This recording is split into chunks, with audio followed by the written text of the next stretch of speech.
Welcome to BioLegends. Why fear when BioLegends is here? இன்னைக்கு நம்ம chapter 2 class 12 பயாலஜியில் first டாப்பிக்கான stamen பற்றி தான் பார்க்க போகிறோம். ஸோ ஆந்தர் அண்ட் ஃபிலமெண்ட் இது ரெண்டுத்தையும் கம்பைன் பண்ணுறது தான் ஸ்டேமன் அப்படின்னு சொல்லுவோம். ஸ்டேமன் அப்படின்றது மேல் part of flower. So anther அப்படின்றது பார்த்தோம்னா ஒரு bilobed structure like a ground nut. Okay, and filament அப்படின்றது பார்க்கும்போது இதுதான் ஃபிலமெண்ட், அப்படியே ஒரு த்ரெட்டு மாதிரி இருக்குது, அதுதான் filament. So filament usually thalamus கூட அட்டாச் ஆகிருக்கும். ஸோ ஆந்தர் ஒரு பைலோப்டு ஸ்ட்ரக்சர். அந்த 2 லோப் இருக்குது, ரைட்டாக? பைலோப்னா 2 லோப். அந்த ஒரு லோப்லேயும் 2 தீக்கா இருக்கும். அதனால் நம்ம ஆந்தரை டைத்தீக்கஸ் அப்படின்னு சொல்கிறோம். தீக்கா அப்படின்னா என்னென்னா பேக் அப்படின்னு அர்த்தம். தீக்கானா பேக்னு அர்த்தம்.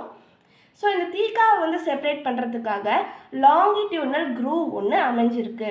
ஓகே, நெக்ஸ்ட்டு இப்போ ஆந்தரை நம்ம டிரான்ஸ்வர்ஸ்லாம் கட் பண்ணுறோம். கட் பண்ணும்போது நமக்கு இந்த ஸ்ட்ரக்சர் கிடைக்கும்.